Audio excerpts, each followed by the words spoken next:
Hi guys, welcome back to SK with BJ and I am Jisu. So आप लोगों ने जैसे कि ऑलरेडी टाइटल में देख लिया है कि ये वीडियो किस चीज़ के बारे में होने वाला है, सिंगापुर इन बजट। सो मैं इस वीडियो में पूरी की पूरी आपको डिटेल्स देने वाला हूँ कि आप सिंगापुर बजट में कैसे ट्रैवल कर सकते हैं, चाहे फ्लाइट्स हो, अकोमोडेशन हो, खाने पीने की चीज़ें हो, करेंसी हो, एवरीथिंग, सब चीज़ मैं बताने वाला हूँ इस वीडियो में। सो मेक श्योर आप वीडियो एंड तक देखिएगा and don't forget to like this channel, subscribe this channel and share this video as well and bell icon और जरूर दबा दीजिएगा so that कि और भी जो वीडियोस आएंगे उसको आप मिस ना करें, उसका notifications. So without wasting any more time, let's get started.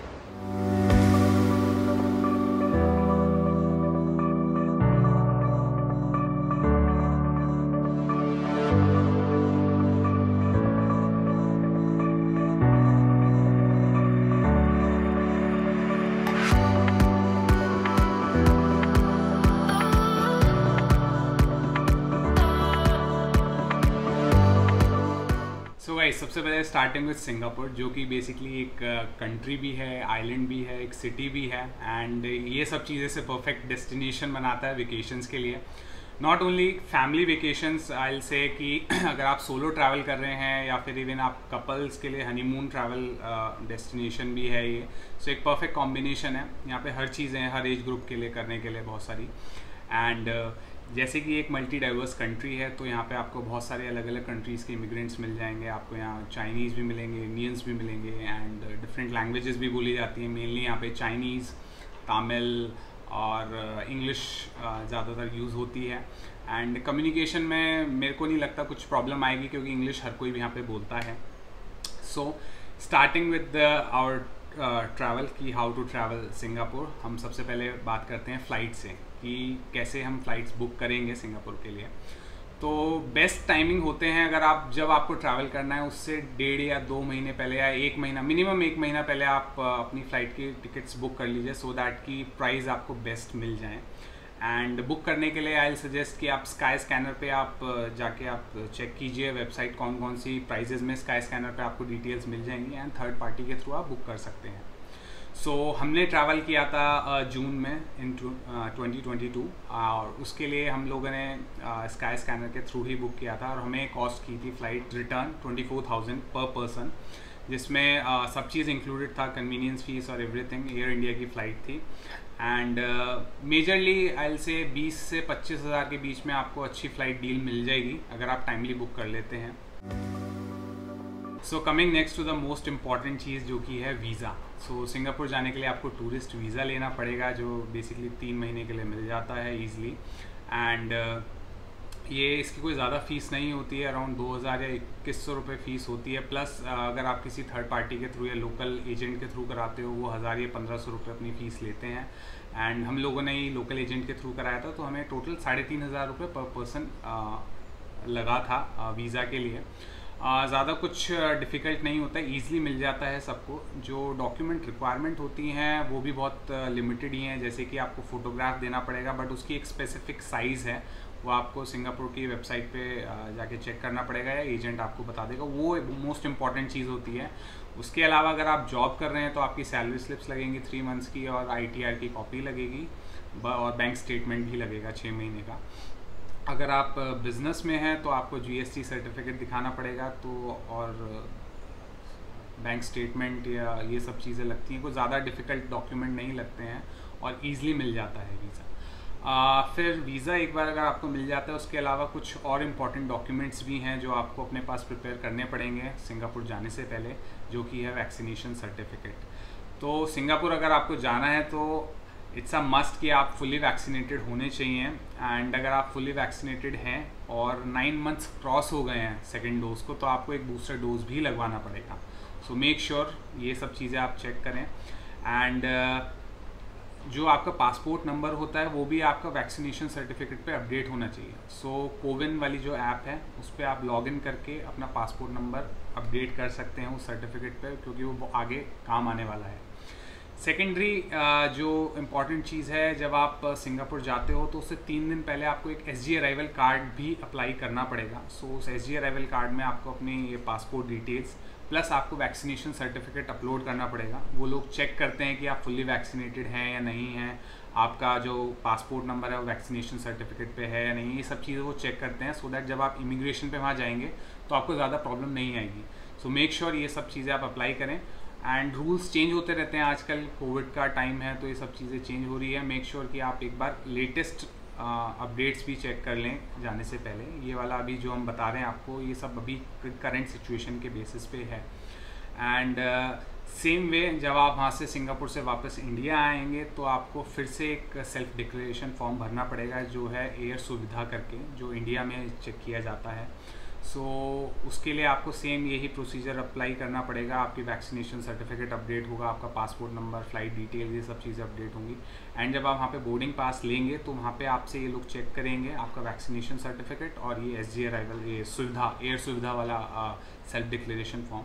And India आने के बाद भी चेक करते हैं, इट डिपेंड्स कि चेक करते हैं नहीं करते हैं, बट वहाँ पे तो ज़रूर चेक होगा। सो मेक श्योर आप ये सब चीज़ें, डॉक्यूमेंटेशन आपकी फुल प्रूफ होनी चाहिए, ये बहुत इम्पॉर्टेंट है। सिंगापुर में ये सब चीज़ें चेक होती हैं। सो नेक्स्ट इम्पॉर्टेंट चीज़ है वेदर। सो आपको सिंगापुर कब विजिट करना चाहिए? सो बेसिकली सिंगापुर में 2 ही सीज़न होते हैं, एक ड्राई सीज़न होता है और एक वेट सीज़न होता है। सो बेस्ट रिकमेंडेड सीज़न मैं आपको अपनी तरफ से बताऊंगा, अगर आप फरवरी से लेके जून जुलाई तक जाते हैं तो बेस्ट रिकमेंडेड सीज़न है, जहाँ पे आपको बारिश कम मिलेगी, ऑलमोस्ट हो सकता है ना भी मिले, और ड्राई मिलेगा सीज़न। अगर आप इसके बाद जाते हैं, जुलाई के बाद अगस्त, सितंबर या टिल दिसंबर तक जाते हैं, तो आपको काफ़ी बारिश मिल सकती है। सो मेक श्योर कि आप अकॉर्डिंगली ट्रैवल करें। एंड जब भी जाएं तो अपना एक अम्ब्रेला लेके जाएं यहाँ से, वहाँ पे बहुत एक्सपेंसिव मिलेगा। हम लोग अभी जून में गए थे तो थोड़ा थोड़ा बारिश हमें मिला था, घंटे 1 या 2 घंटे के लिए दिन में बारिश हो जाती है कभी भी। सो अम्ब्रेला होना चाहिए, but this is the best time to go till June. So next coming to the currency. So Singapore में सिंगापुर डॉलर चलता है, जो अभी क्या रेट करेंटली चल रहा है, 1 Singapore dollar is equals to 58 Indian rupees. And जैसे कि सिंगापुर एक डिजिटली एडवांस कंट्री है, सो वहाँ पे कैश एक्सेप्ट नहीं करते हैं मोस्ट ऑफ द प्लेसेस पे। सो बेस्ट ऑप्शन, अपने साथ आप ऐसा कुछ फॉरेक्स कार्ड लेके जा सकते हैं या क्रेडिट कार्ड लेके जा सकते हैं, क्योंकि 90% प्लेसेस पे हमें कैश एक्सेप्ट नहीं किया उन लोगों ने, सिर्फ फॉरेक्स कार्ड ही एक्सेप्ट करते हैं या फिर क्रेडिट कार्ड एक्सेप्ट करते हैं। आई डोंट नो, जब से कोविड एरा है उसके बाद से इन्होंने अपने नॉर्म्स चेंज कर दिए हैं to be on a safer side, या जितना कैश कम से कम ट्रांजैक्शन हो या जो भी चीज़ें हैं, तो ये सब चीज़ सिंगापुर बहुत कंसिडर करता है। तो मेक श्योर अपने साथ आप कार्ड लेके जाएं। एंड कुछ अगर आपको बैकअप के लिए लेके जानी है करेंसी, तो आप US डॉलर लेके जा सकते हो, वो वहाँ पे इजीली कन्वर्ट हो जाएंगे एंड उन्हें आप सिंगापुर डॉलर्स में कन्वर्ट करा के यूज़ कर सकते हो। But most of the places पे वो नहीं चलेंगे, इवन खाने पीने की जगहों पे भी नहीं चलता है, वहाँ पे भी वो लोग कार्ड ही एक्सेप्ट करते हैं। सो मेक श्योर अपने साथ आप कुछ forex card, multi currency card या फिर अपने क्रेडिट कार्ड लेके जाएँ। सो गाइज, अब हम आ जाते हैं एकोमोडेशंस पे, बट उससे पहले मैं आपको बताना चाहूँगा जो सिंगापुर है, Singapore is very expensive city in terms of खाने पीने के लिए, रहने के लिए, हर चीज़ बहुत ही ज़्यादा एक्सपेंसिव है। अगर आपको यहाँ पे एक बेसिक एम्यूनिटीज़ वाला होटल भी लेना है, वो भी आपको 3 या 3,500 रुपये स्टार्टिंग से पड़ेगा, टिल आपका जो बजट अलाउ करता है। इवन अगर आप बजट स्टे में रुकना चाहते हैं, जैसे कि स्पेस पॉड में या कैप्सूल होटल में या फिर हॉस्टल में, तो वो भी आपको 2-2,500 हज़ार की रेंज में पड़ेगा, उससे कम नहीं पड़ेगा। सो हम लोगों ने 4 नाइट्स के लिए जो बेसिकली हम गए थे, तो हमने किया था 3 नाइट्स के लिए हमने आइबिस बजट क्रिस्टल किया था, जो हमें 4,500 रुपये का पर नाइट पड़ा था। क्वाइट सफिशेंट होटल था, डिसेंट प्रॉपर्टी थी, साइज़ भी ठीक था, हर चीज़, हर एम्यूनिटीज़ थी उसमें बेसिक वाली सब। एंड जो 1 नाइट के लिए हमने स्पेस पॉड किया था, दैट वाज अराउंड 2,500 रुपीज़, जो हम लोगों ने डबल बेड टाइप का किया था। अगर आप सिंगल बेड वाला करेंगे वो अराउंड 2,000 रुपये का पड़ेगा। सो अकोमोडेशन के हिसाब से बहुत एक्सपेंसिव है। आपको जिस प्राइस रेंज में इंडिया में 3 स्टार 4 स्टार होटल मिल जाता है, वहाँ पे आपको बजट होटल्स मिलेंगे। एंड जितने भी ये आप प्रॉपर्टीज़ हैं, आप एडवांस में आप बुक कर सकते हैं थ्रू booking.com, हमने किया था, या फिर आप जो भी थर्ड पार्टी ऐप यूज़ कर सकते हैं आप उसके थ्रू कर सकते हैं। बहुत ईजी है। एयरबीएनबी भी आप कर सकते हैं, उसके थ्रू भी कर सकते हैं, जो जैसा भी ऑप्शन आपको फिजिबल है। तो गाइज, अगर अब मैं आ जाऊँ बात करता हूँ लोकल ट्रांसपोर्टेशन के लिए सिंगापुर में, मानना पड़ेगा सिंगापुर का जो ट्रांसपोर्ट सिस्टम है वो बहुत ही बढ़िया है, वर्ल्ड क्लास है। आई विल से बहुत ही अच्छे से वेरी वेल कनेक्टेड है in terms of taxis, metros, MRT, SRT, buses, सब चीज़ बहुत अच्छे से कनेक्टेड है। आपको वेट नहीं करना पड़ता है, उससे पहले आपको मेट्रो आ जाएगी। दूसरी इवन बसेस भी बहुत कन्वीनियंट है एंड चीप भी हैं। सो स्टार्टिंग विद टैक्सीज़, जो कि आपको एक्सपेंसिव पड़ेंगी यहाँ पे। अगर आपको टैक्सी से ट्रैवल करना है, आप प्रेफर करते हैं टैक्सी से ट्रैवल करने के लिए, तो आपको ग्रैब ऐप डाउनलोड करनी पड़ेगी अपने फ़ोन में, जिसके थ्रू आप टैक्सी बुक कर सकते हैं। एक एग्जांपल देता हूँ आपको टैक्सी का। हमने एक अराउंड 1 या 1.5 किलोमीटर का कुछ डिस्टेंस था हमें करना था, तो हमने टैक्सी बुक की थी जो कि हमें $10 की पड़ी थी। सो 600 रुपये 1.5 किलोमीटर के लिए बहुत एक्सपेंसिव है। So which option I am going to suggest is this Singapore tourist pass. अगर आपको सिंगापुर घूमना है थ्रू आउट, तो ये इस टाइप का आप सिंगापुर टूरिस्ट पास ले सकते हैं। ये 1 दिन का, 2 दिन का, 3 दिन के बेसिस पे मिलता है। 3 डेज़ का ये मैक्सिमम पास आता है। एयरपोर्ट पे आपको ईजिली मिल जाएगा। It will cost you around $38, जो मैक्सिमम 3 दिन का था। इसमें अनलिमिटेड आपका ट्रैवल है। आपको मेट्रो से भी, बसेस से भी, LRT से भी, जिससे भी ट्रैवल करना है, जहाँ पे भी ट्रैवल करना है, आपको अनलिमिटेड आप 3 दिन तक ट्रैवल कर सकते हो।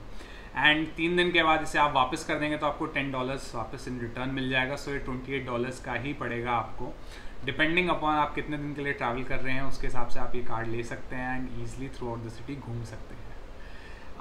Now coming to second most important travelling के लिए, जो हम लोगों ने भी यूज़ किया था, एक ऐप आती है, it is called city mapper. So basically city mapper app में क्या है, आप जहाँ से स्टार्ट कर रहे हैं अपनी जर्नी एंड जहाँ पे एंड करेंगे, आपको 2 पॉइंट्स डालने हैं। उसके बाद ये आपको बेस्ट रूट बताएगा कि आप मेट्रो से ट्रैवल करेंगे आपको इतना टाइम लगेगा, या फिर आप बस से ट्रैवल कर सकते हैं। इवन स्टेशन कहाँ पर है, बस स्टैंड कहाँ पर है, मेट्रो स्टेशन कहाँ पर है, वो सब भी गाइड करता है। टाइम बताएगा, स्टेशंस बताएगा, कौन सी लाइन आपको प्रेफर करनी है, red light, yellow line, blue line, कौन सी वाली आपको लाइन प्रेफर करनी है, तो ये सब चीज़ की डिटेल्स भी देगा। So make sure to download this app. एक चीज़ और इम्पॉर्टेंट, जो भी जितने भी आपके मेट्रो स्टेशंस होते हैं या बस स्टॉप होते हैं, मोस्टली आपको आपके होटल के पास में मिल जाएगा। कुछ ना कुछ तो मिल ही जाएगा पास में। इवन हमारे होटल से जो मेट्रो स्टेशन था वो अराउंड 800 मीटर था, तो बहुत ईजिली हम मेट्रो स्टेशन से अपने होटल पहुंच गए थे। तो दैट इज़ वेरी कन्वीनियंट। मेरे को ये चीज़ बहुत अच्छी लगी सिंगापुर में कि आप कहीं भी रुके हो, वहाँ पे मेट्रो स्टेशन या फिर बस स्टैंड ज़रूर मिल जाएगा आप, सो दैट कि आपको ट्रैवलिंग में बहुत कन्वीनियंस रहेगा। So guys, next coming to the sim, local sim. So basically ये $12 की एक M1 की सिम मैंने परचेज़ की थी। इसमें आपको 100 GB का डेटा मिल जाता है, 500 मिनट्स की लोकल कॉल और 20 मिनट्स की इंटरनेशनल कॉल्स भी मिलती हैं, एंड वैलिडिटी 7 दिन की रहती है। ऑल्दो वहाँ पे हर जगह आपको वाईफाई मिल जाएगा, बट फिर भी आई प्रेफर कि कई बार ये होता है आप कुछ घूम रहे हो, आपको ऑनलाइन कुछ बुक करना है या सर्च करना है, रेस्टोरेंट सर्च करना है या फिर कुछ बुकिंग करनी है, तो आपके पास डेटा होना चाहिए। सो आई प्रेफर कि आप एक इस टाइप का $12 का सिम ले लें। ये आपको ईजिली अवेलेबल है, 7-Eleven किसी भी स्टोर पे आपको ये मिल जाएगा। आपको जस्ट पासपोर्ट की डिटेल्स स्कैन करके आपको देनी पड़ेंगी और ईजिली एक्टिवेट भी हो जाता है। सो आई प्रेफर इस तरीके का आप कुछ सिम कार्ड ले लें वहाँ पे, अगर आपको ज़रूरत लगती है। So now coming to the most important thing which is food. Singapore में खाना आपको हर जगह मिल जाएगा, बहुत वैरायटीज़ का खाना मिलता है वहाँ पे। चाइनीज़ मिल जाएगा, इंडियन फूड भी मिल जाएगा, आपको मल्टी कुजीन्स है वहाँ पे, ऐसा कुछ प्रॉब्लम नहीं है। बट अगर आप प्योर वेजिटेरियन हैं और इंडिया से हैं तो आपको थोड़ी प्रॉब्लम होने वाली है वहाँ पे। सो सिंगापुर में इट्स लाइक कि आपको जो इंडियन रेस्टोरेंट्स हैं वो आपको हर जगह अवेलेबल नहीं है। कुछ पर्टिकुलर एरियाज़ ही हैं, जैसे लिटिल इंडिया हो गया, डाउनटाउन हो गया, वहीं पे आपको इंडियन रेस्टोरेंट्स मिलेंगे। सो इंडियन फूड आपको लिमिटेड मिलेगा, बट मिल जाएगा। एंड अगर मैं आप बात करता हूँ कितना एक्सपेंस आएगा फूड का, सो ऑन एन एवरेज मैं बता सकता हूँ $20 से $25 आपको देने पड़ेंगे, जो कि अराउंड 1500 रुपये इंडियन करेंसी में पड़ेगा। थोड़ा एक्सपेंसिव साइड पर है, बट वहाँ पे काफ़ी सारे कन्वीनियंस स्टोर्स भी हैं, 7-Eleven हो गए या लोकल मार्केट भी हो गई, वहाँ से आप स्नैक्स ले सकते हैं, फ्रूट्स ले सकते हैं, इवन कुछ मिल्क प्रोडक्ट्स ले सकते हैं, ब्रेड्स भी मिल जाती हैं वहाँ पे, क्रॉसेंट्स वगैरह सब चीज़ मिल जाती हैं। तो उस टाइप का स्नैक्स अपने साथ आप कैरी कर सकते हैं। फॉर एग्जांपल अगर आप किसी दिन सेंटोसा आइलैंड जाते हैं, यूनिवर्सल स्टूडियो जाते हैं, वहाँ पे आपको इंडियन फूड नहीं मिलने वाला है। ये मेरा पर्सनल एक्सपीरियंस है, इसलिए आपके साथ शेयर कर रहा हूँ। मेरे को being an vegetarian so problem हुई थी वहाँ पे। सो मेक श्योर अपने साथ आप कुछ स्नैक्स लेके चलें, जहाँ पे भी जाएं कुछ स्नैक्स, ड्राई स्नैक अपने साथ कैरी करें, क्योंकि कुछ कुछ एरियाज़ में आपको बिल्कुल भी नहीं मिलेगा vegetarian food. So guys, now coming to the most important and fun part, Singapore में क्या क्या टूरिस्ट अट्रैक्शंस हैं या फिर हमें क्या क्या चीज़ें देखनी है वहाँ पे। ऑल्दो सिंगापुर में बहुत कुछ है देखने के लिए, हो सकता है आप सारी चीज़ें कवर ना कर पाएँ अपनी ट्रिप में, बट कुछ फेवरेट्स कह सकते हैं, कुछ रिकमेंडेशन जो मैं आपको बताने वाला हूँ। So don't forget to check out those spots when you are in Singapore. Universal studio जो सेंटोसा आइलैंड पर है, सो मेक श्योर आपको एक कंप्लीट दिन देना पड़ेगा वहाँ पे, एक दिन के लिए एटलीस्ट। वैसे तो 2 दिन चाहिए, वहाँ पे बहुत सारी एक्टिविटीज़ हैं, बट एक दिन में आप यूनिवर्सल स्टूडियोज और शाम को विंग्स ऑफ टाइम घूम सकते हैं। So universal studios basically theme park, Hollywood theme park. वहाँ पे बहुत सारे लैंड्स हैं, एंशिएंट सिटी है, तो जिस थीम बेसिस पे वहाँ पे बहुत सारी राइड्स हैं। बेसिकली बच्चों वाला कंटेंट है, प्लस बड़ों के लिए भी बहुत सारी एक्टिविटीज़, राइड्स, वो सब हैं, तो उसमें आपको टाइम चाहिए, देना पड़ेगा। डिटेल्स आप हमारे इस वाले ब्लॉग में देख सकते हैं जो हमने ऑलरेडी शेयर किया हुआ है यूनिवर्सल स्टूडियोज़ का। उसके अलावा coming to the next evening में विंग्स ऑफ टाइम शो होता है, वो अराउंड 7:30-8:30 होता है, वो भी वहीं पर ही है सेंटोसा आइलैंड पर। तो आफ्टर यूनिवर्सल स्टूडियो आप वहाँ पे भी जाके विंग्स ऑफ टाइम देख सकते हैं। इनफैक्ट अपनी लाइफ में मैंने ऐसा लाइट एंड साउंड शो नहीं देखा है जितना प्यारा वो विंग्स ऑफ टाइम का शो था। इट्स अ मस्ट वॉच जब भी आप सेंटोसा आइलैंड पे जाएंगे। गार्डन्स बाय द बे, ये एक सेकंड मोस्ट इम्पॉर्टेंट स्पॉट है सिंगापुर में घूमने के लिए। उसके लिए भी ऑलमोस्ट आपको 4 से 5 घंटे निकालने पड़ेंगे, एंड मेक श्योर आप 3-4 बजे पहुंच जाओ वहाँ पे। सेम हमने भी ऐसे ही किया था, एंड रात तक रुको, बिकॉज रात को लाइट शो होता है। जब आप 3-4 बजे पहुँचते हैं तो वहाँ पे स्काई वॉक है, क्लाउड फॉरेस्ट है, तो उस टाइप के सब गार्डन्स वगैरह आप इंजॉय कर सकते हैं दिन में। एंड रात में लाइट शो होता है जो अपने आप में एक अलग ही चीज़ है, वो देखने वाला है। म्यूज़िक के साथ लाइट शो होता है, बहुत ही प्यारा है। उसके भी टाइमिंग्स हैं, 7:30 और 8:30 के राउंड में वो होता है। सो मेक श्योर आप according to the timings, and I guess Monday and Tuesday को बंद रहता है, सो वो भी आप प्लीज़ चेक कर लीजिएगा। बाकी सारी डिटेल्स आपको हमारे इस पर्टिकुलर ब्लॉग में मिल जाएंगी जिसमें गार्डन्स बाय द बे हम लोग गए थे। उसके बाद जो थर्ड स्पॉट है, I will say Singapore zoo, जो कि बच्चों के लिए और बड़ों के लिए, सबके लिए बहुत हॉट डेस्टिनेशन है।